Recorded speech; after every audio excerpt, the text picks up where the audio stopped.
Transverse common tangent to two unequal circles. किसी भी दो अनइक्वल सर्कल्स पे अगर एक ट्रांसवर्स कॉमन टेंजेंट ड्रॉ करना हो तो कैसे करेंगे? अनइक्वल सर्कल्स ऐसे सर्कल्स होते हैं जिनके रेडियस बराबर नहीं होते हैं।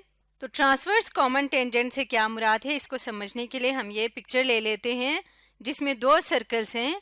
फॉर एग्जांपल इस सर्कल का सेंटर यहाँ पे है और इसका सेंटर यहाँ पे है। ये दो सर्कल्स का साइज डिफरेंट है क्योंकि इनका रेडियस डिफरेंट है, तो ये दोनों अनइक्वल सर्कल्स हैं। इस लाइन सेगमेंट को सपोज हम नाम दे देते हैं, ये पॉइंट है ए और ये वाला पॉइंट है पॉइंट बी। तो ये ए बी लाइन सेगमेंट है जो इस सर्कल को यहाँ एक पॉइंट पे टच कर रही है और इस सर्कल को यहाँ एक पॉइंट पे। जैसे कि हम जानते हैं टेंजेंट ऐसी लाइन सेगमेंट होती है जो सर्कल को सिर्फ एक पॉइंट पे टच करके गुजरे। तो जो ए बी लाइन सेगमेंट है वो इस सर्कल के ऊपर भी टेंजेंट है और इस सर्कल के ऊपर भी टेंजेंट है। सेम लाइन दोनों सर्कल्स पे टेंजेंट है, इसलिए ये कॉमन टेंजेंट है। और ट्रांसवर्स से क्या मुराद है? इससे मुराद ये है कि ऐसा टेंजेंट जिसके जो सर्कल्स हैं उनका सेंटर उस टेंजेंट के अपोजिट साइड पे हो। यानी ये वाला सेंटर देखें तो इस लाइन सेगमेंट के ऊपर है और अगर ये वाला सेंटर देखें तो इस लाइन के नीचे है। तो इस तरह की टेंजेंट को क्या कहते हैं? ट्रांसवर्स कॉमन टेंजेंट कहते हैं। तो आज हम geometrically transverse common tangent draw करना सीखेंगे। इस कॉन्सेप्ट को प्रैक्टिकली समझने के लिए हम ये मिसाल ले लेते हैं। Circles with radii 1 centimetre and 2 centimetre. दो सर्कल्स हैं जिनके रेडियस है 1 सेंटीमीटर और 2 centimetre and centres are 6 centimetre apart. उन दोनों के सेंटर्स के दरमियान जो डिस्टेंस है वो 6 सेंटीमीटर का है। हमने क्या करना है, इन दोनों सर्कल्स पे ट्रांसवर्स कॉमन टेंजेंट ड्रॉ करना है। अब इस तरह के सर्कल को ड्रॉ करना है तो सबसे पहले हम उनके सेंटर्स के दरमियान जो डिस्टेंस है उसको ड्रॉ करेंगे। तो ये स्केल ले आते हैं और बताया हुआ है कि सेंटर्स के दरमियान जो डिस्टेंस है वो 6 सेंटीमीटर है, तो हम 6 सेंटीमीटर की एक लाइन सेगमेंट ड्रॉ करेंगे। इसके बाद स्केल को यहाँ से रिमूव कर देते हैं। इन सेंटर्स को हम नाम दे देते हैं ओ और ओ डैश। इसके बाद इन सेंटर्स के जो इस लाइन सेगमेंट के एंड पॉइंट्स हैं वो दोनों सर्कल्स के सेंटर्स होंगे। तो कंस्ट्रक्शन स्टेप में लिख लेते हैं, draw a line segment O O dash is equal to 6 centimetres. O and O dash are the centres of the required circles. तो हमने क्या किया, एक लाइन सेगमेंट 6 सेंटीमीटर्स की ड्रॉ की है। ओ ओ डैश, ओ और ओ डैश जो सर्कल्स हमने ड्रॉ करने हैं उसके सेंटर्स हैं। इसके बाद दोबारा स्केल ले आएंगे और स्केल की मदद से अब हमने सर्कल्स को ड्रॉ करना है। तो पहले हम 1 सेंटीमीटर रेडियस का सर्कल ड्रॉ करेंगे। तो यहाँ पे नीडल नोक 0 पे रखते हैं और इसको कंपास को ओपन करते हैं 1 सेंटीमीटर के बराबर। और उसके बाद इसको इस साइड पे रखते हुए हम एक सर्कल ड्रॉ कर देते हैं, बल्कि हम इसको दूसरे सेंटर के ऊपर ड्रॉ कर लेंगे। यहाँ पे ये सर्कल ड्रॉ कर लिया। इसके बाद दोबारा स्केल ले आएंगे और जो दूसरा सर्कल हमने ड्रॉ करना है उसकी हमें उसका रेडियस बताया हुआ है 2 सेंटीमीटर्स। तो हम यहाँ पे 0 पे रखेंगे और 2 सेंटीमीटर के बराबर इसको ओपन कर लेंगे। स्केल को यहाँ से हटा देते हैं और इसको ओ पे रखेंगे, रख के एक और सर्कल ड्रॉ करेंगे जिसका रेडियस है 2 सेंटीमीटर। अब इसको स्टेप्स में लिख लेंगे, draw 2 circles with centre O and O dash and radius 2 centimetre and 1 centimetre respectively. यानी कि 2 सर्कल्स हमने ड्रॉ किए, एक सेंटर ओ पे और एक ओ डैश पे, इस तरह से कि एक का जो रेडियस है वो 2 सेंटीमीटर है जबकि दूसरे का रेडियस है 1 सेंटीमीटर।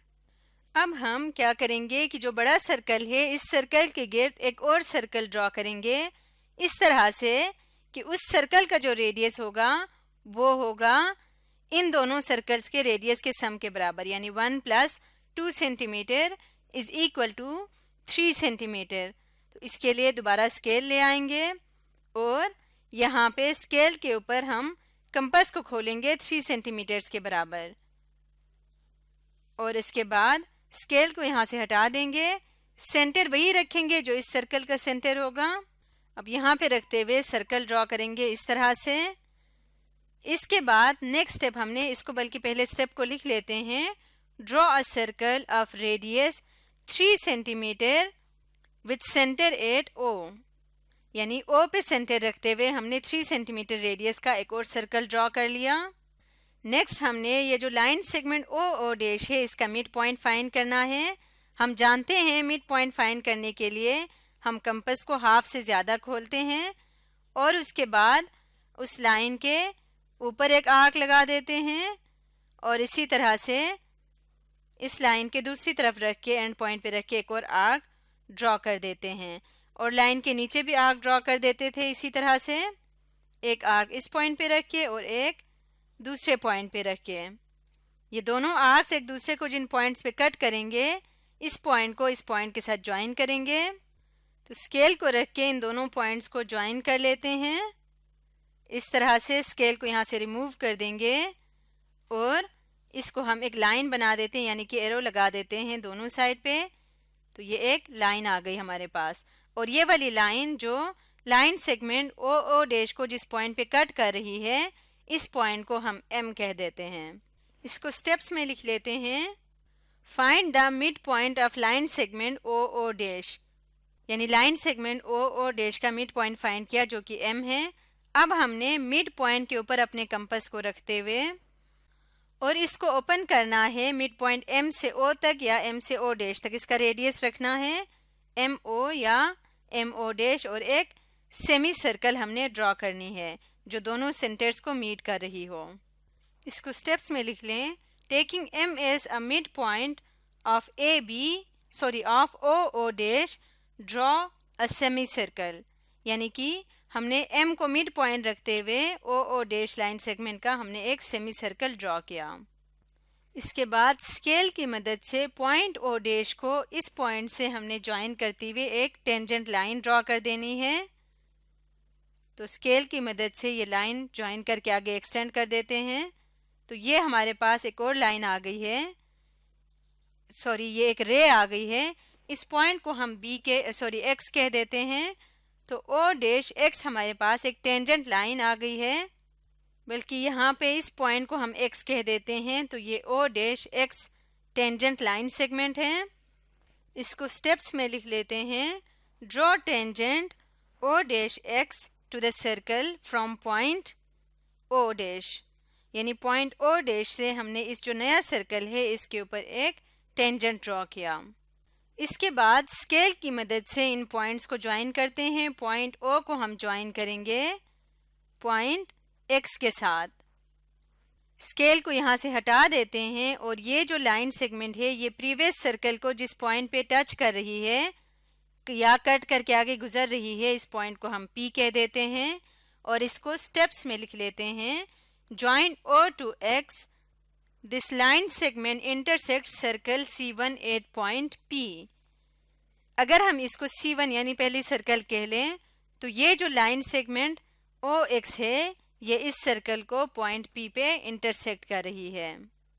नेक्स्ट स्टेप हमने क्या करना है, B पॉइंट पे रखते हुए OX के पैरेलल एक लाइन सेगमेंट ड्रॉ करनी है। इसके लिए सबसे आसान तरीका ये है कि हम यहाँ पे प्रोट्रैक्टर ले आते हैं और प्रोट्रैक्टर को इस पॉइंट पे रखेंगे और उसके बाद हम यहाँ पे देखेंगे कि ये जो लाइन है ग्रीन कलर की ये कौन सा एंगल बना रहा है। इस लाइन के साथ ये 60 डिग्री का एंगल बना रहा है। तो हमने क्या करना है, पैरेलल लाइन ड्रॉ करनी है। तो यहाँ पे भी इस पॉइंट पे पॉइंट O डैश पे पैरेलल लाइन ड्रॉ करनी है। तो यहाँ पे भी हम 60 डिग्री का एंगल ड्रॉ करेंगे। क्योंकि हमने ट्रांसवर्स कॉमन टेंजेंट ड्रॉ करनी है तो इसके लिए हम क्या करेंगे, इस पॉइंट के नीचे हमने वो एंगल ड्रॉ करनी है 60 डिग्री का, इस तरह से करके। और यहाँ पे देखें तो 60 डिग्री इस पॉइंट पे यहाँ पे लाई कर रही है। इधर पॉइंट मार्क करते हैं और इसको यहाँ से हटा देते हैं। इसके बाद स्केल को यहाँ पे ले आएंगे और इन दोनों पॉइंट्स को हम ज्वाइन करेंगे एक लाइन सेगमेंट की मदद से। इस पॉइंट को हम आगे एक्सटेंड नहीं करेंगे, हम उस जगह तक ले जाएंगे जहाँ पे ये सर्कल को टच कर रही है। स्केल को यहाँ से हटा देते हैं। इस स्टेप को यहाँ पे लिख लेते हैं। From point O dash draw O dash S which is parallel to OP। ये पैरेलल लाइंस आप सेट स्क्वायर यूज करते हुए भी ड्रॉ कर सकते हैं। अब इस पॉइंट को हम S कह देते हैं, तो ये है O-S line segment. Finally last में हम क्या करेंगे, इस पॉइंट S को पॉइंट P के साथ स्केल की मदद से ज्वाइन कर देंगे। इस तरह से स्केल को यहाँ से रिमूव कर देते हैं, तो ये जो टेंजेंट आ गई है ये हमारे पास रिक्वायर्ड टेंजेंट है। तो ये जो लाइन PS है ये ट्रांसवर्स कॉमन टेंजेंट है इन दोनों सर्कल पे। आप देख सकते हैं कि जो बड़ा सर्कल है जिसको C1 कहा था, इसका सेंटर इस लाइन के नीचे है, जबकि इस सर्कल का सेंटर इस लाइन के ऊपर है। अब इसको स्टेप्स में लिख लेते हैं। PS is the required transverse common tangent to the circles C1 and C2। तो जो PS है वो हमारा required common transverse common tangent है C1 और C2 के ऊपर। तो आज की वीडियो में हमने सीखा ट्रांसवर्स कॉमन टेंजेंट, जिसको इंटरनल टेंजेंट भी कहा जाता है।